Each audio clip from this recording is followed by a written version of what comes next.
Hi, it's Reno. Welcome to the Treehouse. Today we're going to talk about 3 things that I learned doing business with Donald Trump.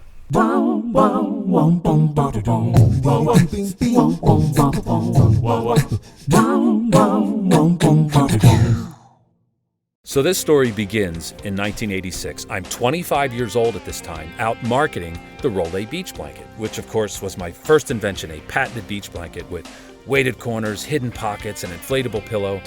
And I was very fortunate to have met a woman by the name of Kim Townsend, who was one of the heads of marketing for the Trump organization. Kind of one thing led to another, and next thing you know, I have my beach blankets at the various Trump casinos in Atlantic City. And it was rumored that my blankets made it to Mar-a-Lago, in Palm Beach, that my blankets were on the Trump Princess cruise ship. We get to around 1989. I'm doing business now with Kim and selling various products to the Trump hotels. Kim called me and said, we're opening Donald Trump's billion-dollar dream come true, the Taj Mahal in Atlantic City. And we need a grand opening gift. We need 100,000 units of something that everyone will love. So I thought about it and got back to Kim and I said, I'm not sure if you're familiar with these fanny bags. But I said to Kim, we could probably make a simplified version of these little fanny bags. I could put the Taj Mahal logo, on the front of the bag, and I could probably get them pretty cheap if I have them manufactured offshore. So I brought in some samples, met with Kim in Atlantic City, and she loved them. She said, well, we could do them in what they call day glow colors.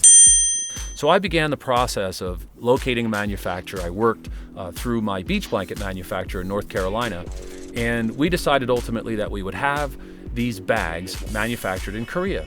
We got the right number from the manufacturer. The number seemed to work for Kim Townsend, and the next thing you know, I got a purchase order for 100,000 of these fanny bags from Donald Trump's Taj Mahal. Money! So I set about financing the production of these fanny bags, which wasn't easy. So I had my house on the line, and that wasn't enough because this was a pretty big order. And so I contacted a friend of mine. He was a pretty well-to-do guy, a local businessman. So we made a deal, and he actually put his house on the line along with mine. I stood to make more money than I had ever made. The hotel finally opened. It was a lot of fanfare, big deal, the grand opening of the Taj Mahal, and of course, my bags.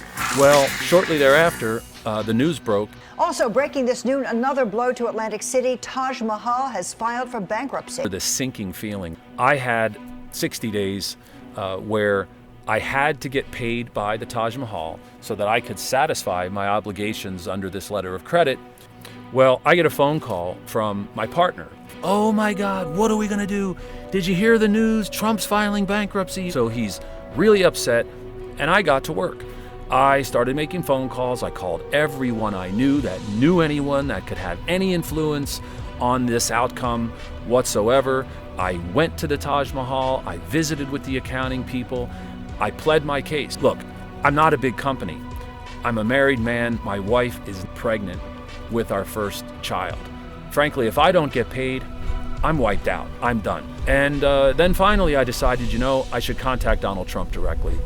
So I called his office in New York, and I was told by his secretary, she told me if I wanted to communicate my story with Donald that I should probably write him directly. So I put together a 2.5, 3-page letter outlining my case and basically asked him to please, pay me, honor his side of the deal and pay me the money that's due so I don't lose my home. So at that point, I really did what I felt was everything I could possibly do to ensure a favorable outcome.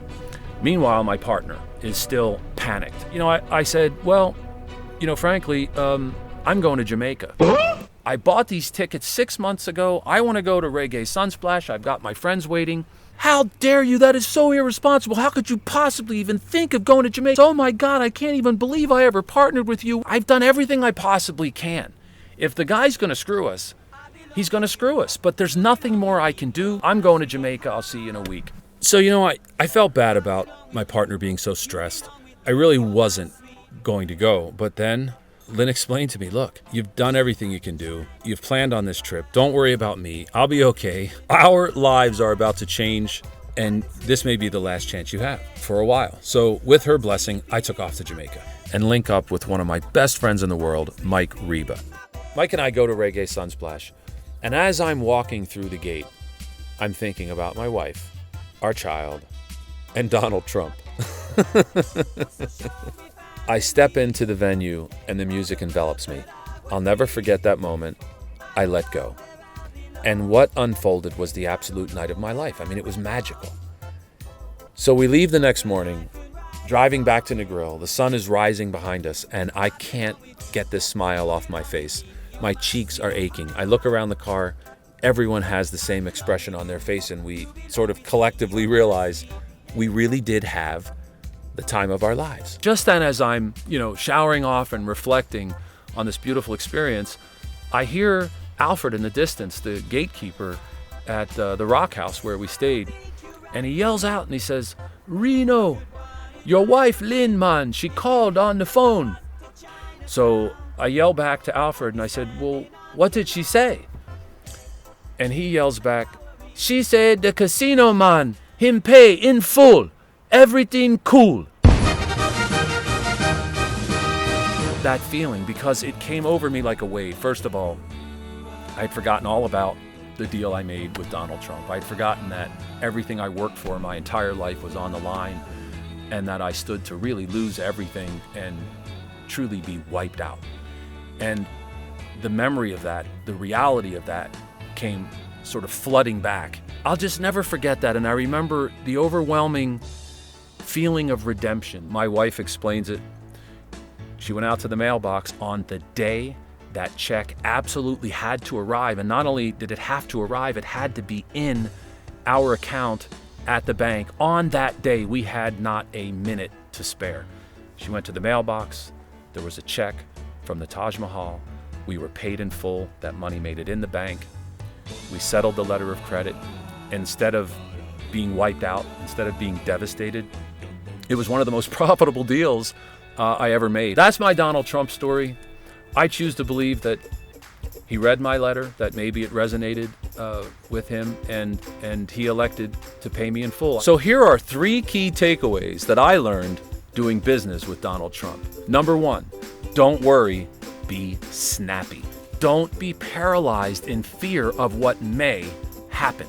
Get to work. Roll up your sleeves and do everything you possibly can to ensure the outcome you desire. Make a list. Consider every possible option.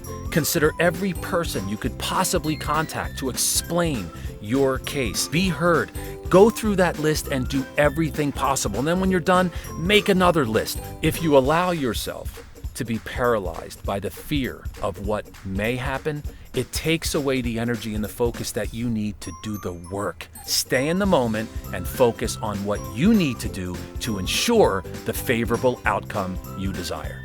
Number 2, detach from the outcome. Once you know you've done everything you possibly can to ensure that favorable outcome, you have to let go. Had I listened to my partner and to all the negative people around me that were predicting doomsday, I would have missed the most fun I'd ever had in my life. And for what?